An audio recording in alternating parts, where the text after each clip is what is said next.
आप बम्बई के सफ़र पर हों और आपको ग्रीनरी मिल जाए इस तरह से, आप मेरे जैसे मेरे आसपास नज़र आ रही है, ये जो बॉम्बे यूनिवर्सिटी उसके कैंपस में इस वक्त हूँ और मेरे आसपास आप देख रहे हैं कि ग्रीनरी। मुंबई शहर में आप जाते हैं तो आपको बिल्डिंगों का एक अंबार मिलता है, एक जंगल मिलता है, लेकिन इस कैंपस में आने के बाद बहुत खूबसूरत सा एक पूरा ग्रीनरी के दरमियान पूरी यूनिवर्सिटी कायम है और इस दरमियान बहुत अच्छे अच्छे लोगों से मेरी मुलाकात सुबह से हो रही है। उनमें से मैं एक साहब से भी मुलाकात आपकी कराता हूँ, आप शायद की नाम जानते होंगे, डॉक्टर कमर सिद्दीकी साहब का। एक लंबे अरसे से उर्दू की खिदमत कर रहे हैं, उर्दू चैनल से मेरा इनका तारुफ हुआ। डॉक्टर साहब जरा सा तशरीफ लाइए। डॉक्टर साहब बहुत शुक्रिया। तो पर्चे तो बहुत उर्दू के निकलते रहे हैं, निकलते रहेंगे, लेकिन इनकी जो इसमें मेहनत थी, इनोवेशन था, वो ये था कि मुख्तलिफ जो दीगर ज़बानें हैं दुनिया की, उसमें क्या कुछ चीज़ें, अदब लिखा जा रहा है, नज़म लिखी जा रही है, वो तमाम चीज़ों को उर्दू वालों को कैसे बताया जाए कि दुनिया का अदब इस वक्त किस मरहले में है, क्या लिख रहा है, क्या पढ़ रहा है, क्या अपने रीडर्स को दे रहा है, उससे उर्दू दुनिया वाकिफ। डॉक्टर साहब बहुत शुक्रिया। और उर्दू चैनल को लेकर जो पैशन था आपका वो आज तक कायम है। जब भी मैं जो लास्ट पर्चा मैंने देखा था उसमें भी कि मुख्तलिफ जुबानों में दुनिया में क्या कुछ हो रहा है उर्दू वालों को मालूम हो, तो इस बारे में मैं आपसे जानना चाहूंगा, ये जो पैशन था आपका जो कैसे शुरू हुआ था? ये देखिए, पर्चा तो हमने 1998 में शुरू किया जी और शुरू से ही हमारी कोशिश होती थी कि हम इसमें तर्जमे को फोकस करें।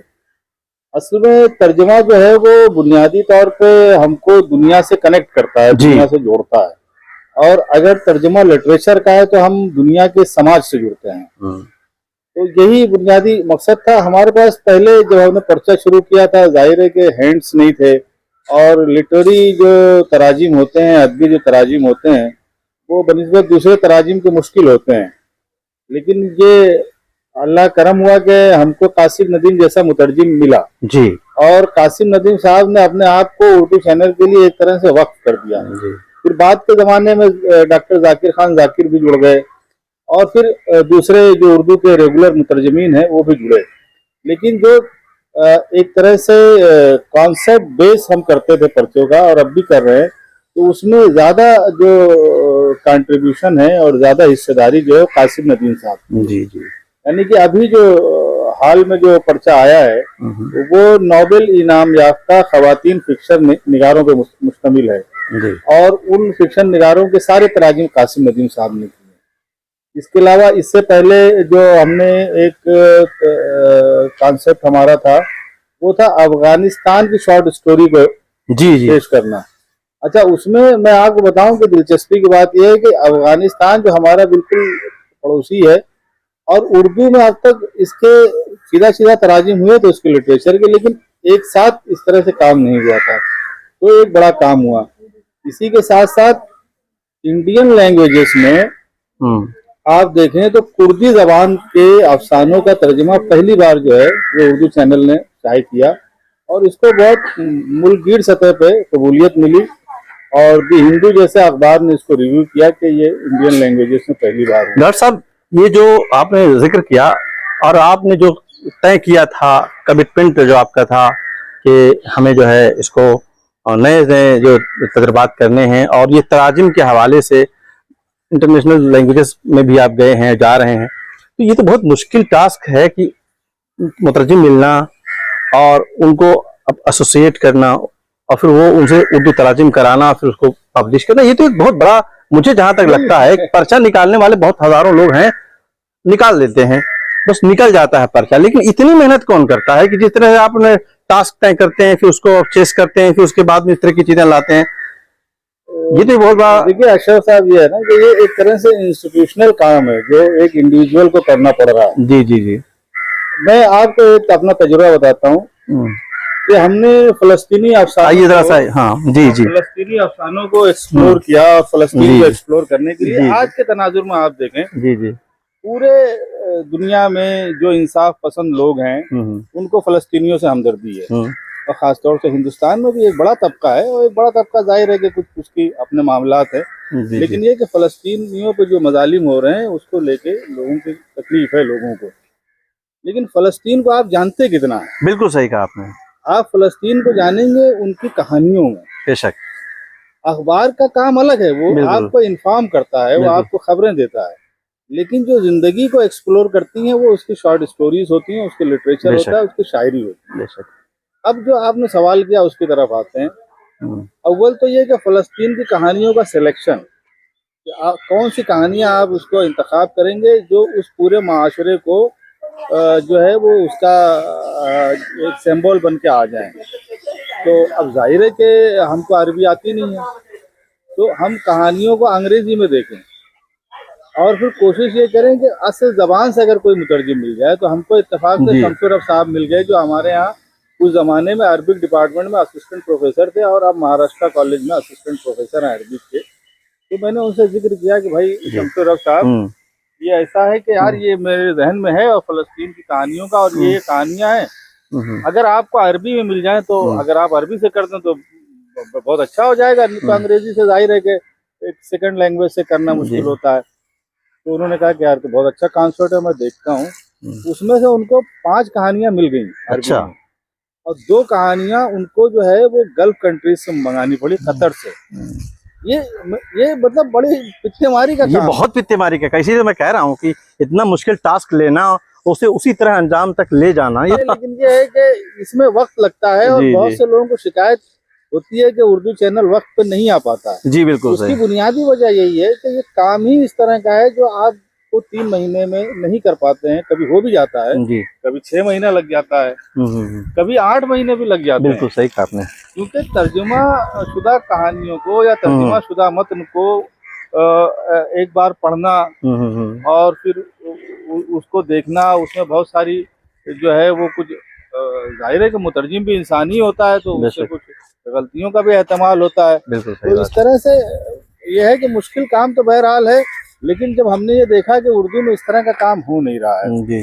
और उर्दू में बस ये है कि पर्चे निकल रहे हैं और अच्छे पर्चे निकल रहे हैं, इसमें जो राय नहीं कि अच्छे पर्चे नहीं निकल रहे हैं, अच्छे पर्चे निकल रहे हैं, अदब को बेस करके निकल रहे हैं। लेकिन मेरा विजन ये था कि हम लिटरेचर को जो है वो पूरे आलमी सतह पे देखें। तो इस वजह से एक शौक है, एक जुनून है। कितने कामों का जहाँ से आप चले थे, कुछ एहतसाब किया होगा, तो ये कहाँ तक हैं आप, कहाँ अपने आप को अपना अगर खुद नंबर देंगे तो आप कहाँ अपने आप को पाएंगे? नहीं देखिए, अब अपना नंबर देना तो बहुत मुश्किल काम होता है। ठीक है। ये है कि उर्दू चैनल एक ऐसा पर्चा है जो उर्दू के पढ़े लिखे लोगों को जिसका इंतजार होता है जी, और वो जब आ जाता है तो लोग उसको पहली फुर्सत में बिल्कुल सही है।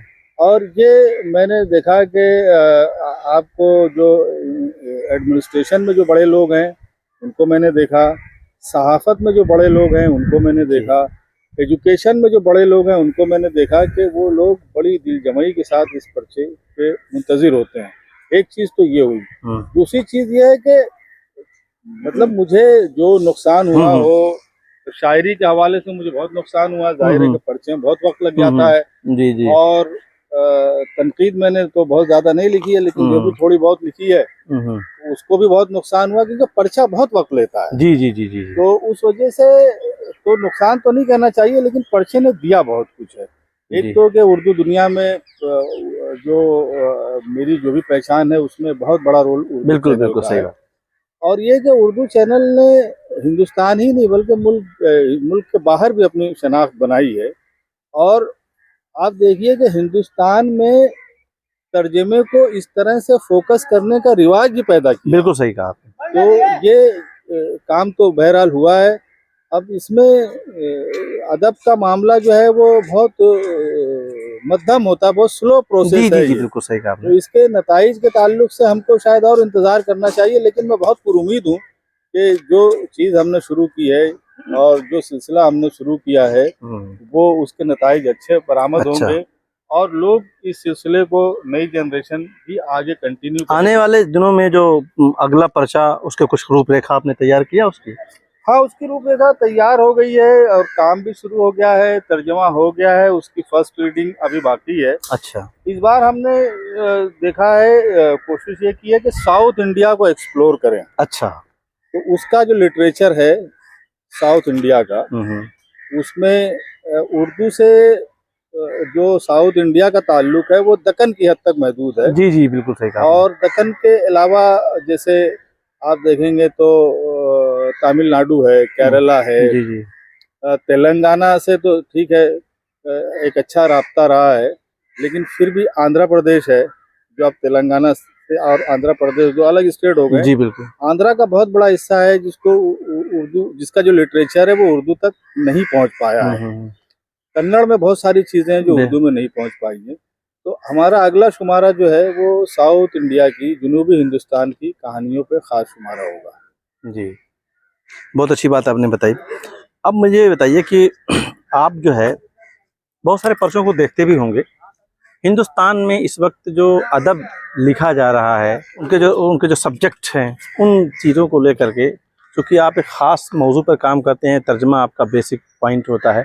इसके अलावा ये जो आपके आसपास चीज़ें हो रही हैं, आज जो दुनिया में हिंदुस्तान में उर्दू अदब जो लिखा जा रहा है ख़ास तौर से, उसके बारे में आपका क्या ख्याल है? क्या ये माशरे की नुमाइंदगी कर रहा है, माशरे को बता पा रहा है उस तरह से जिस तरह से दीगर ज़ुबानों में जो अदब लिखा जा रहा है वो बता रहा है, नुमाइंदगी कर पा रहा है? मेरा अपना नाक़िस मुताला है अशरफ साहब, उसमें अगर बात कहूँ तो फिर लोगों को ख़राब भी लगता है, लेकिन ये है कि बात कहना चाहिए। और जी बिल्कुल कहना चाहिए, बिल्कुल कहना चाहिए। देखिए, मामला ये है कि उर्दू में जो अदब लिखा जा रहा है उसका ज्यादातर हिस्सा जो है वो इंडिविजुअल एक्सप्रेशन का है। हाँ। यानी कि जाती अपने जाती जो तजुर्बा है या जो जाती सोच है या आप इंडिविजुअली जो सोचते हैं उसको एक्सप्रेस कर दे रहे हैं। अच्छा। उसमें हमारे सब बड़े राइटर्स हैं। अच्छा। लेकिन तरक्की पसंदी के बाद हाँ। जदीदियत आई है, जदीदियत के बाद कह लीजिए मावा जदीदियत आई या जो भी कह लीजिए, तो उसने ये किया है कि जो मास लेवल पे जो चीजें हैं, मास लेवल पे जो चीजें हैं उसको एक तरह से इग्नोर करना ये है। तो आप देखिए कि जो आप कहानियां पढ़ रहे हैं, तो मैं तो नए लड़कों को बहुत छापता हूँ उनकी शायरी और उनकी कहानियां। तो ज्यादातर कहानियों में मसला ये है कि वो उसका अपनी जात का जो कर्ब है वो बयान हो रहा है। हाँ। लेकिन जो समाज का कर्ब है उसको बयान करने में उतना फ्रेंडली नहीं है हमारा लिटरेचर। या तो उसकी स्टडी नहीं है मुआशरे की, वो समाज को नहीं पढ़ रहा है, वो खुद की अपनी जो उस पर बीत रही है उसे तो वो अपने लफ्जों में बयान कर रहा है। मुआशरे की जो स्टडी है, एक राइटर होने के नाते मुझे लगता है कि उसकी स्टडी वो कमजोर है। नहीं, उसमें दिक्कत ये है ना अशरफ भाई, आप सही कह रहे हैं, उसमें दिक्कत ये है कि माशरे को रीड करना, यानी कि माशरे को आप टेलीविजन से रीड करेंगे, टेलीविजन आपका जो है वो पूरी तरह से एक अलग ही माहौल दिखा रहा है।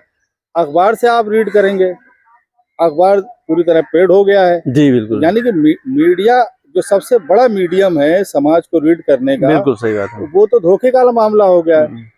अब आप समाज से कितना जुड़ते हैं? पहली बात तो अदीब को इलीट नहीं होना चाहिए। इलीट नहीं, बड़ी अहम बात बताई आपने कि अदीब को इलीट नहीं होना चाहिए। जो है वो पता नहीं क्यों आवाम से कुछ अपने आप को ऊंचा समझ लेता है। जी। उसके साथ वो एक रिक्शा वाले के साथ बहुत फ्रेंडली नहीं होता है, अकड़ के बैठा हुआ है, शायर है, मैं तो शायर हूँ। वो एक जो है वो रेडी वाले के साथ बहुत ज्यादा इंटरेक्ट नहीं कर पाता है कि मैं तो फिक्शन राइटर हूँ, इतना बड़ा फलाना अवार्ड मिल गया है, साहित्य अकेडमी अवार्ड मिल गया। जब तक आप समाज में इन्वॉल्व नहीं होंगे, बिल्कुल सही कहा, बिल्कुल सही कहा, उसके मसाइल आप दूसरे आदमी से सुन के अगर कहानी में बयान कर देंगे या शायरी में बयान कर देंगे तो बात बनेगी नहीं लिटरेचर में। बेशक उसके मसाइल को आपको समझना होगा, आपको देखना होगा। यही बुनियादी मसला है उर्दू लिटरेचर का। अच्छा, बहुत बहुत शुक्रिया। ये थे कमर सिद्दीकी साहब जो हमें बता रहे थे कि इन्होंने उर्दू चैनल जब शुरू किया था तो किन हालात में और किस तैयारी के साथ शुरू किया था और अब तक किस तरह से वो आगे बढ़ा रहे हैं। वो आपके सामने है पर्चा, आप देखते हैं उसको, पढ़ते हैं। और इसके अलावा जो आज का जो लिटरेचर उर्दू में लिखा जा रहा है, और बड़ी अहम बात इन्होंने बताई कि जो राइटर है वो इलीट हो गया है, जबकि राइटर को चाहे वो सब मेरे जैसा सहाफ़ी हो, उसे इलीट नहीं होना चाहिए। वो आम आदमी बनकर रहता है, तभी मुआशरे को पढ़ पाता है, मिल पाता है, लोगों को समझ पाता है, तभी उनके कर्ब को, दर्द को, परेशानियों को बयान कर पाता है। कैमरा पर्सन वसीम अकील शाह के साथ बॉम्बे यूनिवर्सिटी कैंपस से मैं अशरफ अली बस्तवी।